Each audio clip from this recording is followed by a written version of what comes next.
Banlieusard est fier de l'être. En fait, c'est mon autobiographie qui va sortir, qui devait sortir il y a déjà 2 ans, qui a du retard, mais je pense que c'est une bonne chose. Plus ça va tarder, plus j'aurai de choses à dire, parce que plus je vais vivre des choses.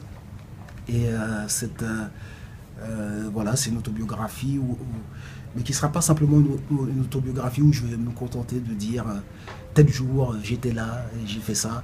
En fait, je vais me servir de mon expérience personnelle pour aller parler de sujets de société et développer des choses que j'ai pas le temps de développer dans ma musique. Ça commence très certainement par raconter l'histoire de ma mère, voilà, qui est une histoire quand même, parce que je pense que en fait que mon histoire ne commence pas à ma naissance, mais en fait ça a commencé bien avant moi, quoi. Et que moi je suis le fruit d'un parcours qui avait déjà été entamé, quoi. Ah ben, je fais remonter enfin, à la jeunesse de ma mère. Et donc j'ai pris le temps de m'asseoir avec elle, de parler avec elle, donc ça m'a beaucoup appris. Il y a plein de choses que j'ignorais, puisque je n'aurais jamais posé les questions. Et c'était hyper intéressant et enrichissant, et je me suis rendu compte à quel point je pensais déjà être parti de loin, mais je me suis rendu compte à quel point je viens de très très très très loin. Ma mère me raconte, et je le dis dans le livre, que réellement elle a mis une paire de chaussures à ses pieds qu'à l'âge de 8 ans.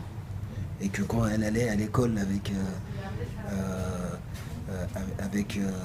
ses chaussures, en fait, elle marchait pas avec ses chaussures, elle les gardait à la main. Et l'école était loin, elle marchait. Et c'est qu'une fois arrivée à l'école qu'elle mettait les chaussures. Sinon, il fallait pas les abîmer. Et ça m'a rappelé quand moi, j'étais arrivé en quatrième, et à l'époque, ils avaient sorti les Nike multitrainaires. Ça s'appelait les Nike multitrainaires, et ça coûtait 300 francs à l'époque. Et que j'ai fait tout un cinéma pour que ma mère me les achète, et qu'elle a fini par me les acheter parce elle a craint que j'aille les voler. En tout cas, moi j'essaie de porter ma pierre à l'édifice pour inscrire d'autres choses dans la culture française. Et moi je crois vraiment aussi à l'apport des anciens. J'ai jamais été quelqu'un qui croit les, les yeux fermés en la modernité, en tout ce qui est nouveau serait bien. J'ai toujours le regard tourné vers les anciens. Je pense qu'on apprend beaucoup. C'est un véritable défi, en tout cas, pour la France, d'arriver à faire qu'on ait une histoire commune, tout en gardant nos spécificités. Parce que je me méfie aussi des discours qui consistent à espérer qu'il y ait un français unique avec une seule identité, qui exclurait donc tous ceux qui ne répondent pas à ces critères. Et ça, c'est un grand défi, et je pense que les artistes ont une grande part à prendre dans la réalisation de ce défi. Parce que l'art, c'est une des choses les plus fortes. Parce que l'art parle à l'émotionnel, et en même temps enfin, c'est cérébral, mais c'est surtout d'abord émotionnel. Et donc avec l'art, on arrive à toucher quasiment tout le monde. Et nous, on le voit chaque soir ici, enfin, dans la salle. Il y a des gens extrêmement différents, et je pense qu'on arrive à faire que pendant 1 heure, ils ont l'impression d'être ensemble, quoi, pendant 1 heure.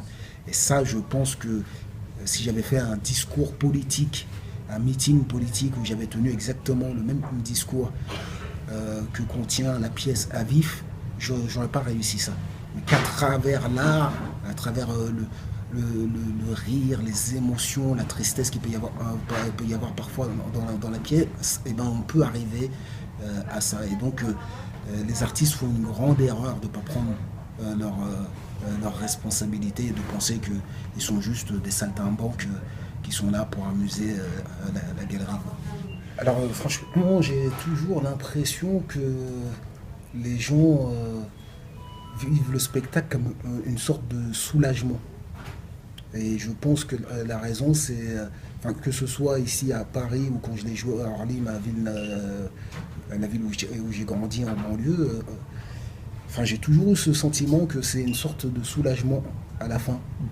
Et que c'est comme si les gens disaient ah, enfin, quelqu'un dit.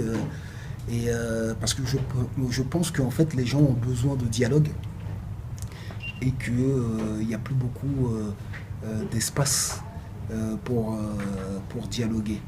Et il n'y a plus beaucoup. Et que souvent, on propose aux gens des idées toutes faites et qu'on ne les questionne pas assez. Voilà, et je pense que ce sentiment de soulagement est partagé, que ce soit en banlieue ou ici au théâtre du Rond-Point. Voilà. Je pense que les gens ont besoin d'être questionnés et ils ont besoin de dialoguer. Et aussi, je pense aussi que le sentiment de soulagement, peut-être, il vient du fait que on est assez direct et radical dans la pièce. On fait tomber tout de suite je suis un. Moi, je joue le rôle d'un jeune noir issu de la banlieue. On va pas dire, on dit pas un black. Voilà, à un moment, Yannick Landrin dit il y a les nègres de champ, les nègres de maison. C'est clair, les choses elles sont claires. Et, euh, et je crois que les gens ont besoin un peu tu sais, qu'on fasse tomber un peu toutes ces comment dire, des fois ces faux semblants, ces non-dits, et ça fait du bien en fait finalement.